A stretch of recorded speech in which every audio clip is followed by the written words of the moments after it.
let's listen to the new Pierce the Veil song called Past the Nirvana, number 16 on trending. Came out yesterday, 126,000 views, number 16 on trending. So Pierce the Veil, I feel like this was good timing on their part. It couldn't have been deliberate, but I feel like it was good timing on their part because as you may have seen, they've had a little bit of a moment here on TikTok. This song King for a Day that came out like 10 years ago. Pierce the Veil's King for a Day tops Billboard charts thanks to a viral TikTok trend. King for a Day is currently number 1 on the Billboard Hard Rock streaming charts, and it's all thanks to you guys here in the community a decade later, and we still can't believe the love you guys have for the song. Thank you from the bottom of our heart. I guess there's a King for a Day challenge. The version of this that I've seen is basically kids, and it tends to be really young people, which is kind of interesting because the Pierce the Veil fan base that I think of now would be around like 30-ish or so, because Pierce the Veil's been around for like 15 years. But you see a lot of these young kids doing this thing where they're like pretending that they're in a band, and then when like the song hits, they turn on the lights. It's basically like, I hope they all got fired from Wendy's. Just kidding. I hope they didn't get fired. I hope that the people at Wendy's saw this and they said, hey, shout out to people making viral TikToks and putting the Wendy's logo in there. You guys all get a bonus. That's what I hope they said. But first, I would like to thank Riff Hard for sponsoring this video. Riff Hard is the world's best online school for metal guitarists, and full disclosure, I am a partner in the company. And this month on Riff Hard, we are very stoked to announce that your instructor is Mike Stringer from Spiritbox. And if you watch my videos, then I'm sure you know all about Spiritbox and how sick of a guitarist Mike is. He shows a whole bunch of the signature elements of his playing, for example, right hand technique, pick scrapes, and a full breakdown of how to play Secret Garden by Spiritbox. And when you join Riff Hard, you will also get instant access to dozens of lessons by people like Aaron Marshall, aka Intervals, Dean Lamb from Archspire, Dan Sugarman of Ice Nine Kills, Wes Hawk, Kevin Thrasher from Escape the Fate, and dozens more. And our exclusive members-only community, thousands of awesome people. It's super positive, super supportive. So if you want to check it out, hit the link in the description of this video, and you can get your first month of Riff Hard for just $1. Anyway, so that's sort of interesting because Pierce the Veil hasn't actually made music in like 6 years. So it's kind of like random, and like who would have ever thought that King for a Day would be more popular in 2022 than it has been in a decade, right?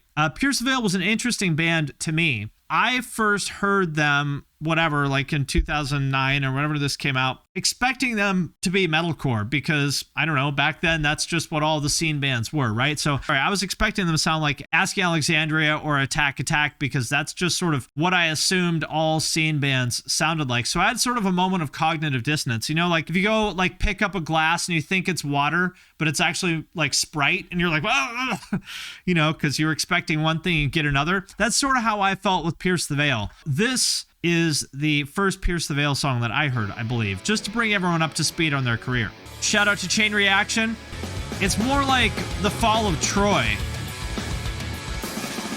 than metalcore, right? Like Chiodos or the fall of Troy, kind of noodly progressive post-hardcore.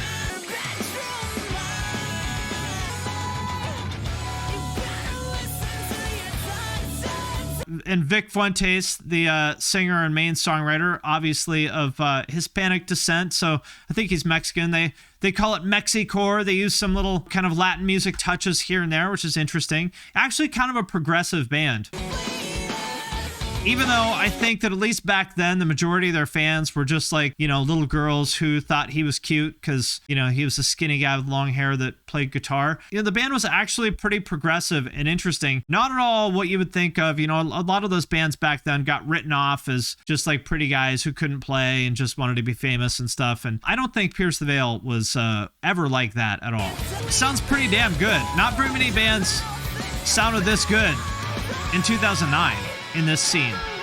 Looks like he's playing a PRS And I can't get behind PRSs. I'm anti-PRS because when I think of PRS guitars, I just think of a PRS into a Mesa. All I can think of is like every shitty mid-2000s butt rock band playing a PRS into a Mesa. So that kind of throws me off, but still, I'll go with it. I'll allow it in this case. And what's most interesting to me is how popular this band got. So this was the last thing that they put out was in 2017. This went to number 4 on Billboard, which absolutely blew my mind. And again, it's been 7 years since they put out, or 6 years since they put out an album. Actually, 6, yeah, it came out in 2016. And this was the last album. Kind of reminds me of Coheed without the overarching concept. That's a great comparison. They do sound a lot like Coheed, which again, another band that's more popular than you would thought. Now this is more accessible for sure.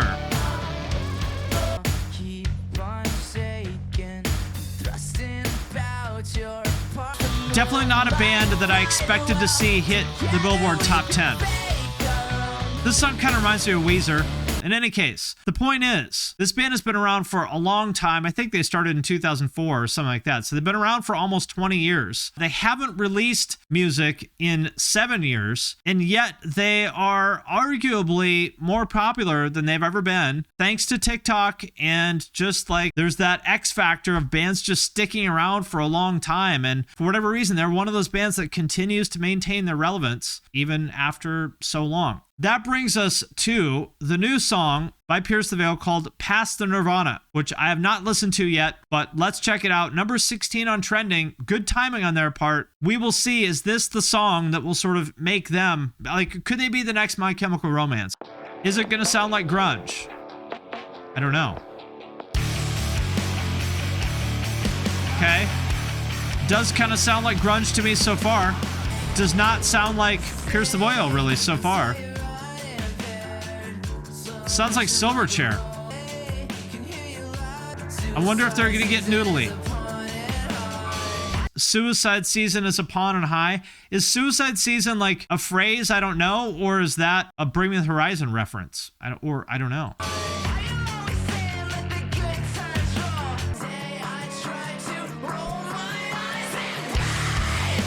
Okay. Is the original drummer back? Let's look. So Pierce, the drummer, is the person who got Me Too'd, right? He apparently is not in the band anymore, so I don't know who played drums on this, but apparently it's not him.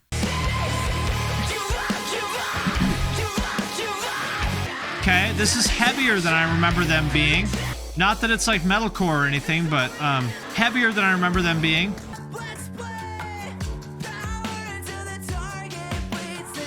Good vocals. Yeah, White Pony and Silverchair. That sounds about right.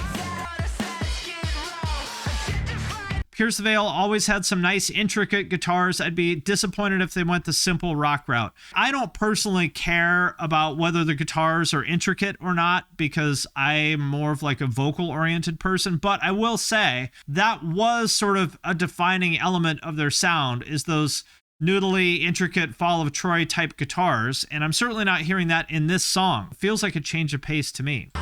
I don't think Spirit Box has anything to do with nu metal. What are you guys thinking? Are you a Pierce the Veil fan, and what do you think? We're liking it. It's kind of a slow, low energy song, right? Channeling Jason Butler a bit. I can hear that. Yeah, I can hear that. This kind of does sound like Fever, doesn't it? I could see the song being used in some sort of popcorn Hollywood flick. Okay, so here are my thoughts. I think this song is fine. It definitely doesn't sound like sort of classic Pierce the Veil. Whether that's a good thing or a bad thing is up to you. I will say it seems like kind of a strange choice. If the band is gone for 6 years, I don't know that this is the song I would have chosen as the comeback, but maybe that doesn't matter. I mean, like with My Chemical Romance, the song that they put out, I forget the name of it, but their like comeback song that was really weird and dark and slow with a terrible mix, didn't seem to hurt them at all, right? I mean, all their fans said it was great, I think, because whenever one of these beloved bands comes back. Like their fans are just going to love whatever they put out. So to me, this is kind of a strange choice for a comeback song, but that's just my opinion. My question is, does this represent what they sound like now? Like, are they going to put out a whole album that sounds like this? Or is this just one song off the album and the rest is like sort of the classic, more progressive Pierce the Veil song? I do not know the answer to that. I would hope not. Yeah, I mean, I would like to see them kind of return with the classic Pierce the Veil sound rather than this sort of like grungy, almost nu metal-y kind of thing. But we shall see. Nobody knows until they release more stuff. But they are back, and it does seem like there's some momentum, so we'll find out soon. And those are my thoughts on the new Pierce the Veil.